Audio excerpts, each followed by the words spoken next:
Assalamu alaikum. Welcome to Science Emporium. Today we are diving into chapter number 1 of Principles of Quantum Mechanics by Shankar.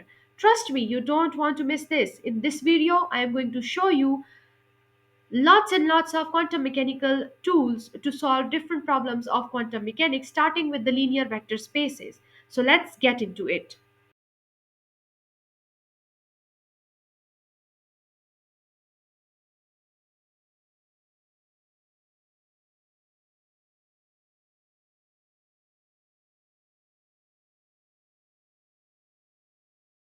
Dictums or principles.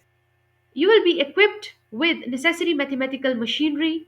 You will be able to unify ideas learned piecemeal, and you will be able to work out problems related to quantum mechanics. So, starting with the first topic, which is the linear vector spaces, before digging into the main topic, let's discuss vectors. तो vectors basically आपके पास क्या होते हैं, arrows होते हैं जिनकी एक स्पेसिफिक लेंथ होती है और स्पेसिफिक डायरेक्शन होती है, यानी कि quantities that has both the magnitude and direction represented by arrows are called vectors. For example force, velocity, acceleration, etcetera.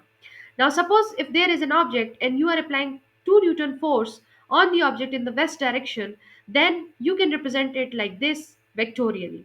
कैसे कि आप एक एरो का इस्तेमाल करते हुए अपने वेक्टर को रिप्रेजेंट कर सकते हो और उसका मैग्नीट्यूड और डायरेक्शन बता सकते हो. ठीक है, तो ये तो हो गई आपके पास वेक्टर्स की डेफिनेशन.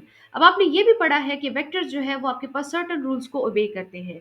वो रूल्स आपके पास क्या होते हैं? सबसे पहला रूल है आपके पास कम्यूटेटिव लॉ, यानी कि if you do a plus b, that is you are adding two vectors in this order, then adding them in this order will give you the same result. ठीक है ना? अगर आप a plus B करते हो या b plus ए करते हो तो दोनों का जो रिजल्ट होगा वो इक्वल आएगा, यानी कि वेक्टर्स जो है वो कम्यूटेटिव लॉ को ओबे करते हैं.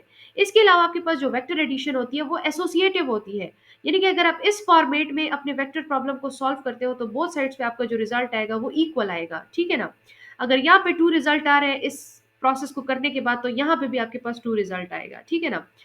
सपोज कर रहे हैं हम. ठीक है, यानी कि left hand side right hand side आपके पास इक्वल आएंगे आफ्टर डूइंग दिस प्रोसीजर. ठीक है, तो यानी कि वेक्टर्स जो है वो एसोसिएटिव लॉ को ओबे करते हैं. इसके अलावा आपने स्केलर मल्टीप्लिकेशन डिस्कस की है, जिसमें आप क्या करते हो, एक वेक्टर के साथ स्केलर को मल्टीप्लाई कर देते हो. चाहे आपने पहले स्केलर लिखा हो या आप बाद में स्केलर लिखते हो, स्टिल आपके पास रिजल्ट क्या आता है, सेम आता है. इसके अलावा आपके पास स्केलर मल्टीप्लिकेशन इज डिस्ट्रीब्यूटिव, यानी कि अगर आप किसी स्केलर को दो वेक्टर्स के साथ मल्टीप्लाई करते हो, ऐसे वेक्टर्स जो ऐड हो रहे हो, तो आपका जो ये स्केलर होगा ये दोनों वेक्टर्स के ऊपर डिस्ट्रीब्यूट हो जाएगा, यानी कि आपके पास क्या हो जाएगा, M A plus M B हो जाएगा. तो ये वाला भी रूल आपके पास वेक्टर्स ओबे करते हैं. ये वो वाले वेक्टर्स हैं जो अभी तक आप पढ़ते आए हो. ठीक है, जो आपकी जर्नल वेक्टर्स हैं जिनको आप एरोस से रिप्रेजेंट करते हो. इसके अलावा आपने ये भी पढ़ा है कि there must exist a null vector. ठीक है, आपके पास एक नल वेक्टर एग्जिस्ट करना चाहिए. और आपने ये भी पढ़ा है कि there must exist a unit vector और multiplicative identity for the vectors. अब अगर ये वाले रूल्स कोई भी क्वांटिटी ओबे कर रही है तो वो क्वांटिटी आपके पास क्या कहलाएगी, वेक्टर कहलाएगी.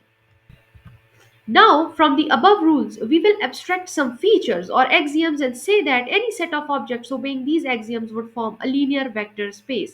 ठीक है, अब आप क्या करोगे कि अभी जो हमने ऊपर रूल्स डिस्कस किए विच वर फॉर द जनरल वेक्टर्स, जो वेक्टर्स अभी तक आप डिस्कस करते आए हो, हम क्या करेंगे कि उन रूल्स में से कुछ रूल्स को जो है एक्सट्रैक्ट करेंगे. ठीक है, और उनको हम क्या करेंगे, अप्लाई करेंगे ऑन डिफरेंट ऑब्जेक्ट्स, और अगर वो ऑब्जेक्ट्स उन रूल्स को ओबे करते हैं तो वो आपके पास क्या बनाएंगे, एक लीनियर वेक्टर स्पेस बनाएंगे. But if they obey certain rules they will be considered as linear vector space. ठीक है, अब आप जो ये लीनियर वेक्टर स्पेस बनाने वाले हो, ये आपके जो आम वेक्टर्स हैं उनकी तरह नहीं है. ये आपके पास एक कलेक्शन होगा ऑब्जेक्ट्स का जिनका ना तो मैग्नीट्यूड होगा ना डायरेक्शन होगा, बस कुछ सर्टेन रूल्स होंगे जिनको वो ओबे करेंगे.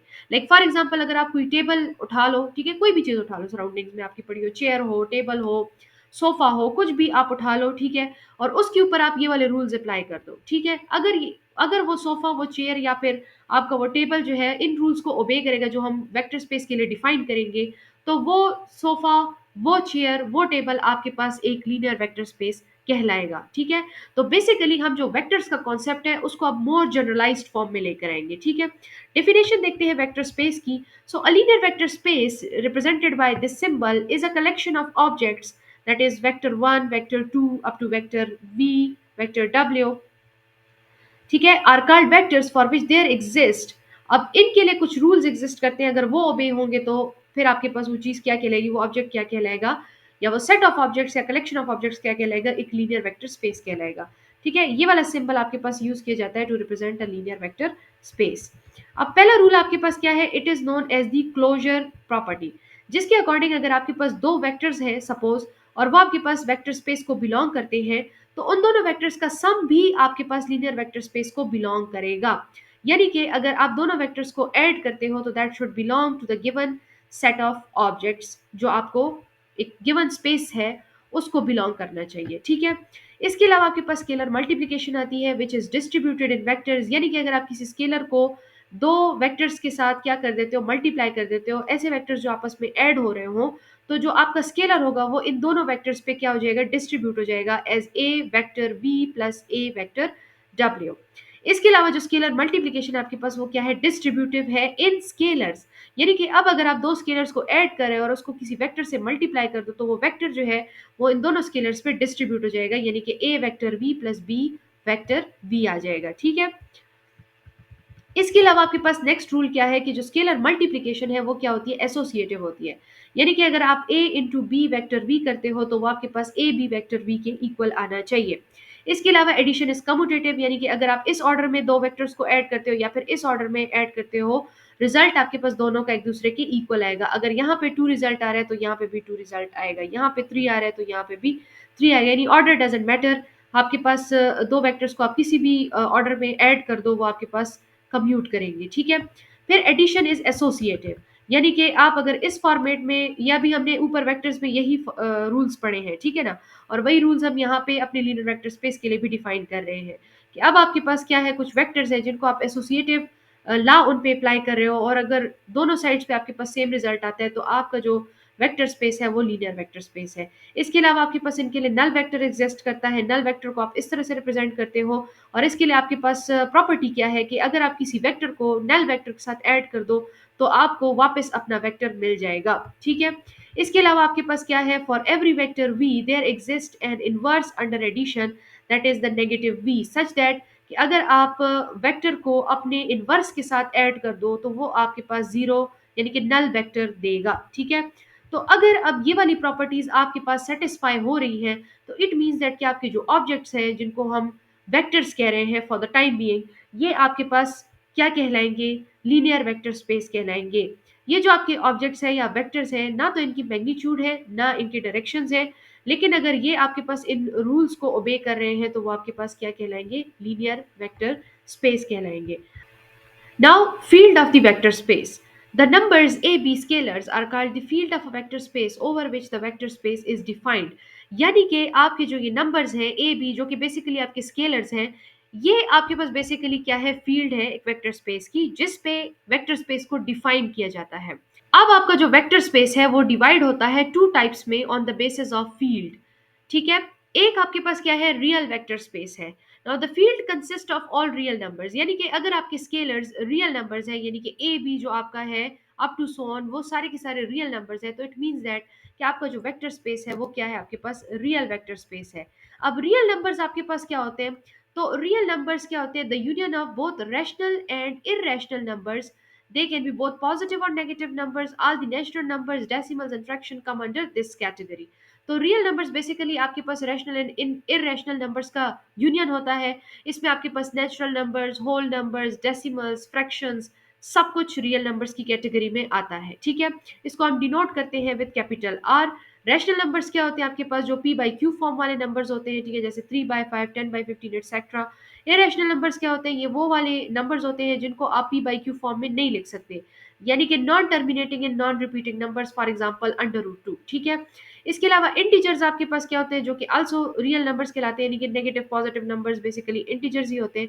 इनको आप कुछ इस तरह से रिप्रेजेंट करते हो कि इसमें नेगेटिव नंबर्स भी होते हैं और इसमें पॉजिटिव नंबर्स भी होते हैं। ठीक है, इसके अलावा होल नंबर्स क्या होते हैं, जो 0 से स्टार्ट होते हैं अप टू सो ऑन जाते हैं। ठीक है, एंड नेचुरल नंबर्स क्या होते हैं, 1 से स्टार्ट होते हैं अप टू सो ऑन जाते हैं। ये सारे जो नंबर्स अभी हमने डिस्कस किए सारे रियल नंबर्स की कैटेगरी के अंडर आते हैं। और रियल नंबर्स आपके पास क्या होते हैं, it is the union of both rational and irrational numbers. It consist of positive, negative numbers, the natural numbers, the decimals, the fractions, and all the numbers that doesn't have imaginary part. ठीक है, फिर आ जाते हैं आपके पास complex vector space, which is the second type of vector space defined based on the field. अगर आपकी field जो है it consist of the complex numbers, then the vector space is the complex vector space. ठीक है, यानी कि आपकी जो स्केलर ए बी है, अगर वो कम्प्लेक्स नंबर्स है तो आपका जो वेक्टर स्पेस होगा वो भी कम्प्लेक्स हो जाएगा। अब कम्प्लेक्स नंबर आपके पास क्या होता है? कम्प्लेक्स नंबर बेसिकली आपके पास वो नंबर्स होते हैं जो कि कॉम्बिनेशन होती है रियल एंड इमेजिनरी नंबर्स के, यानी कि ए प्लस आयोटा बी, वेयर ए जो है ये आपका रियल पार्ट हो गया है और आयोटा बी जो है that is the imaginary part, and A B आपके पास रियल नंबर्स हो गए और आयोटा जो है that is -1 called the imaginary number. ठीक है, तो ये आपके पास हो गई कम्प्लेक्स नंबर की definition. Now, the above two definitions of real vector space and complex vector space only apply to scalars and not vectors. That is the vectors are neither real nor complex. ठीक है, basically अभी जो आपने definitions discuss की है जो कि real vector space की थी और कम्प्लेक्स वेक्टर स्पेस की थी, ये दोनों डेफिनेशन सिर्फ और सिर्फ स्केलर्स के लिए है, क्योंकि हमने इसमें बताया भी है कि ये जो फील्ड आपके पास है वो बेसिकली स्केलर्स से बनी हुई है। वो स्केलर्स आपके पास रियल भी हो सकते हैं, वो स्केलर्स आपके पास कम्प्लेक्स भी हो सकते हैं। तो चूंकि आपकी जो फील्ड होती है वो स्केलर्स से बनी हुई होती है, so we can say that the vectors are neither real nor complex. Now also the above axioms imply that जो आपने ऊपर axioms डिस्कस किए थे for the linear vector space, जिसमें आपने closure property, scalar multiplication, commutative property, associative property, null vector property and additive inverse, ये सारी चीज़ें आपने डिस्कस की थी, वो आपको कुछ चीज़ें इंडिकेट करती हैं। जैसे कि नंबर वन आपके पास क्या है कि जो आपका नल वेक्टर होता है दैट इज़ यूनिक, यानी कि अगर आपके पास एक इस तरह का नल वेक्टर हो और एक आपके पास ये दूसरा नल वेक्टर हो, तो ये दोनों नल वेक्टर्स एक दूसरे के क्या होंगे? इक्वल होंगे। इन दोनों की प्रॉपर्टीज जो होंगी वो बिल्कुल सेम होंगी, यानी कि जो नल वेक्टर होगा वो आपके पास क्या होगा? यूनिक होगा। यूनिक क्या चीज़ होती है वो भी हम डिस्कस करते हैं। ठीक है, इसके अलावा आपके पास क्या है कि अगर आप जीरो को मल्टीप्लाई कर दो विद एनी वेक्टर, तो आपका जो रिजल्ट आएगा वो एक नल वेक्टर आएगा। ठीक है, इसके अलावा अगर आपका वेक्टर इस फॉर्मेट में लिखा हो तो आप इसमें से माइनस साइन को बाहर भी निकाल के लिख सकते हो, यानी कि आपके पास vector negative v is equal to negative of vector v, इस तरह लिख सकते हो आप। इसके अलावा जो आपका ये एडिटिव इनवर्स होता है वो यूनिक होता है फॉर दी वेक्टर v। ठीक है, अगर आप वेक्टर v का एडिटिव इनवर्स लोगे तो वो उसी वेक्टर v का ही सिर्फ एडिटिव इनवर्स होगा, किसी और का नहीं होगा, यानी it will be unique for that vector only. ठीक है, इसके अलावा what does unique mean here? ठीक है, यहाँ पे जो आप ये वर्ड यूनिक का यूज कर रहे हो इसका मतलब क्या है? तो यूनिक रेफर्स टू डिस्टिंक्टिवनेस और सिंगुलैरिटी ऑफ अ प्रॉपर्टी और स्टेट और solution with in a given context, यानी कि अगर आपके पास कोई चीज डिस्टिंक्टिव हो, डिफरेंट हो, डिस्टिंग्विशेबल हो, या फिर वो आपके पास एक सिंगल वैल्यू सिंगल आउटकम दे, ठीक है, तो ऐसी जो चीज होगी, ऐसी जो स्टेट होगी, सोल्यूशन होगी, प्रॉपर्टी होगी, वो आपके पास यूनिक कहलाएगी। ठीक है, डिस्टिंक्टिवनेस का क्या मतलब है? कि ऐसी चीज जो कि डिफरेंट हो या डिस्टिंग्विशेबल हो फ्रॉम दी अदर्स, ठीक है, वो एक यूनिक चीज हो। ठीक है, सिंगुलैरिटी का क्या मतलब है? वो कोई एक ही सोल्यूशन हो, एक ही स्टेट दे, एक ही आउटकम दे आपको अंडर गिवन कंडीशंस। ठीक है, तो एक अगर आप यूनिक का वर्ड सुनते हो तो आप समझ जाओ कि आप किसी डिस्टिंक्टिव चीज की बात कर रहे हो और किसी सिंगुलर चीज की बात कर रहे हो, ऐसी चीज जो कि डिफरेंट हो और एक एक ही आउटकम दे आपको। ठीक है ना, तो यहाँ पे आज का लेक्चर खत्म करते हैं। इंशाल्लाह नेक्स्ट लेक्चर में हम डिस्कस करेंगे फर्दर टॉपिक्स को। मिलती हूँ मैं आपसे नेक्स्ट लेक्चर में। टिल देन टेक केयर, अल्लाह हाफिज एंड थैंक्स फॉर वॉचिंग।